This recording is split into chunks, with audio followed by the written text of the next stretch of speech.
नमस्कार दोस्तों, मैं आपका दोस्त आपका साथी चंद्रजीत शर्मा। इस समय हम खड़े हैं सीलमपुर इलाके में।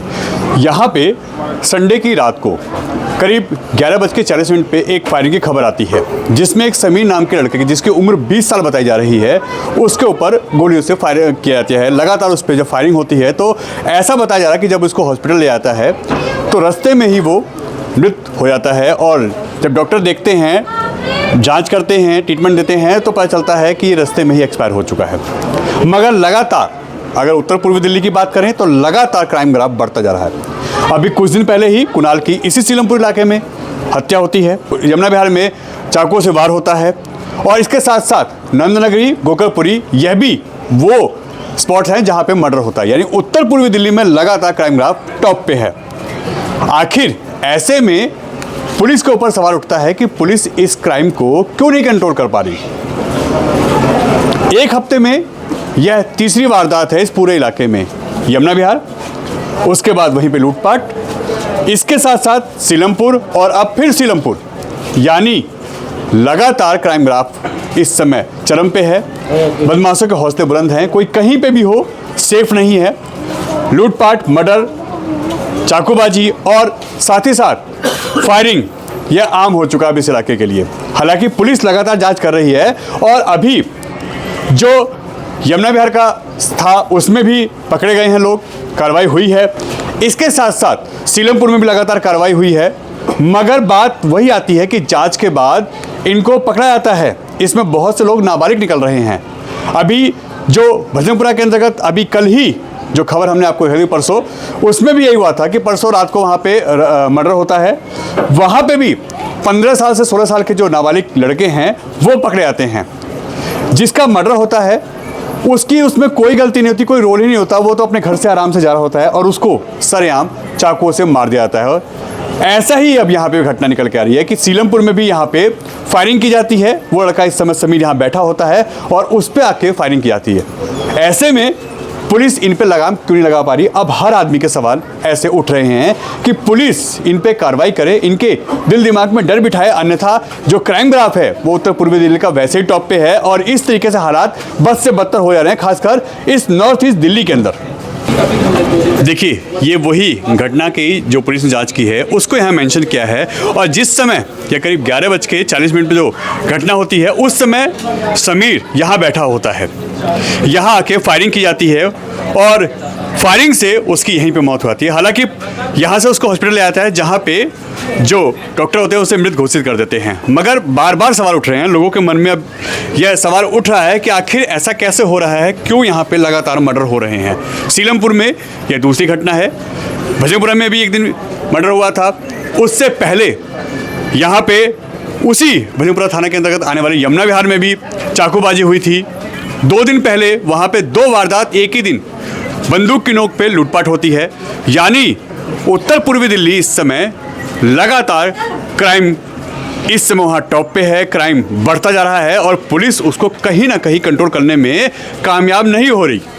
हालांकि बाद में जरूर पकड़े जा रहे हैं, मगर उसके बाद सवाल उठता है कि आखिर इनके हौसले इतने बुलंद क्यों हैं, क्यों इन पे कार्रवाई नहीं हो रही, क्यों ऐसे लोगों को पुलिस एक्शन नहीं ले रही, क्यों नहीं इनको चिन्हित कर रही है। ये देखिए, इस समय यहाँ पुलिस लगी हुई है ताकि कोई भी यहाँ पे मामला बिगड़े ना। और इसी गली में आगे समीर का घर है और यहाँ पे आप देखिए इस गली में उनकी नानी का घर है। अब लोग इस पे सवाल कर रहे हैं कि आखिर ये सब क्यों हो रहा है। तो 11 बजे के आसपास में। 11 बजे के आसपास जी। उस समय समीर क्या कर रहा था, कुछ पता चला? नहीं, बैठा था। खाली बैठा था। कोई लड़ाई झगड़ा, कोई बातचीत किसी से? कुछ भी नहीं, सिर्फ बैठा था। सिर्फ बैठा था। और कौन थे जो ऐसे आए सरेआम फायरिंग करके चले गए, कुछ आइडिया? वो कुछ आइडिया नहीं बता सकते। कोई रंजिश, कोई बातचीत पहले से कभी सुनी हो? नहीं, कोई नहीं सुनी। लड़का अच्छा था, सीधा साधा लड़का था। हाँ। कोई लड़ाई झगड़ा कुछ भी नहीं हुआ। यही पास में रहते हैं? हाँ, पास में ही है, अगली गली में है घर उसका, पास में रहते हैं। पुलिस क्या कह रही है अभी? पुलिस अभी कुछ नहीं कह रही, जांच में लगी हुई है, जांच हो रही है। फायरिंग करने वाले की कोई उम्र, कोई सीसीटीवी कुछ सामने आया है? हाँ, सीसीटीवी फुटेज चेक किया जा रहा है, अभी कुछ सामने नहीं आया है। क्या मान रहे हैं आप लोग, क्या क्योंकि इलाके में इस तरह की दहशत बढ़ती आ रही है जी। सीलमपुर में दूसरी घटना है जी। इंसाफ होना चाहिए, ऐसे क्राइम में ऐसी घटना ना हो, बस यही चाहिए, इंसाफ होना चाहिए। ये जो भी हो रहा है ये गलत हो रहा है बस। जनाब, सीलमपुर में लगातार घटनाएं बढ़ रही हैं, क्या लग रहा है क्राइम बढ़ रहा है, डर लग रहा है इस इलाके में? जी ज़्यादा बढ़ रहा है, यहाँ क्राइम बहुत हो रहा है इस टाइम। हर आदमी डर डर के अब निकल रहा है बहुत, मतलब इस चीज़ को पुलिस रोक रही नहीं है कुछ, इसको पुलिस को रोकना चाहिए। लोग अपने घर बाहर बैठे हुए तो वो भी सेफ नहीं है तो? नहीं है, बिल्कुल नहीं है। जैसा बताया जा रहा है समीर जी। यहीं बैठा हुआ था, वो तो बेचारा बैठा हुआ था, कोई ऐसे भी नहीं कोई बात हुई हो उसकी, कोई लड़ाई झगड़ा वो कुछ नहीं, बैठा हुआ था, गोली मार दी गई। जी। ऐसा लड़का बहुत अच्छा है, ऐसी बात नहीं है। वो काम वाम करके आया था हमारे सामने उधर से, काम कोई करके आए थे, परेशानी जी कोई दिक्कत नहीं। काम नहीं, किया था नहीं। उन्होंने? पूरे दिन काम करा था उसने, कल शाम तक काम करा था।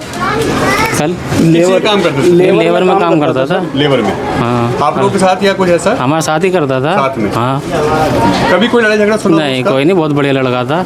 कभी कोई बात नहीं? नहीं, कभी कोई नहीं सुना, इज्जत करता था बड़े कल की। शाम को जब आप लोग के साथ काम करके आए हैं तब तक सब कुछ ठीक था? सब ठीक था, एकदम बढ़िया। आप लोग को खबर कब मिली? ये रात को पता चली थी करीब 11:30 बजे, कैसे से गोली चल गोली चल गई। हाँ हाँ जी, ऐसे में पूरे इलाके में डर होगा आपको? हाँ जी, डर है। अब तो बाहर निकलने में डर लग रहा घर से। क्योंकि अभी एक हफ्ते पहले ही पीछे कुणाल की हत्या हाँ, हत्या हुई थी। हाँ अब यहाँ पे ये हो रहा है समीर के साथ। जी, ऐसे में पुलिस कहीं ना कहीं ये फेल नजर आ रही है। हाँ जी, फेल है। प्लीज कार्रवाई सख्त होनी चाहिए। सख्त होनी चाहिए, जिसने करा उसको फांसी मिले, सजा मिलना चाहिए। लगता है उन्हें सजा, भाई उन्हें सजा मिलना चाहिए। जो लोग भी हैं ऐसे तो आम आदमी निकलने का मुश्किल हो जाएगा। ये बताइए आप, जब ऐसे होता रहेगा, एक पहले हो चुका, अब ये दूसरा वाकया हो गया, ऐसे क्या होगा? ऐसे तो कोई बच्चे भी ना निकल सकते। इलाके में दहशत है। दहशत है, इसको सख्ती होना चाहिए पुलिस की। समीर तो अपने घर के बाहर ही बैठा था ना उस समय? यहीं बैठा था, कोई बात नहीं थी? कोई बात नहीं, कोई लड़ाई झगड़ा कोई सुना हो? कुछ ऐसा नहीं, कुछ वो ना। घर बैठा था और उसके साथ ये वारदात हुआ। हाँ। तो यानी अपने घर के बाहर भी नहीं बैठ सकते आप? और क्या, ऐसी बात है, कैसे बैठेंगे ऐसे? अगर ऐसी हत्या होती रही तो कैसे बैठा जाएगा? कोई भी कुछ भी करके चला जाएगा। थाना कौन सा आता है ये सीलमपुर थाना। सीलमपुर थाना। देखिए, इस समय परिवार के और सभी रिश्तेदार यहाँ पे इकट्ठा हैं।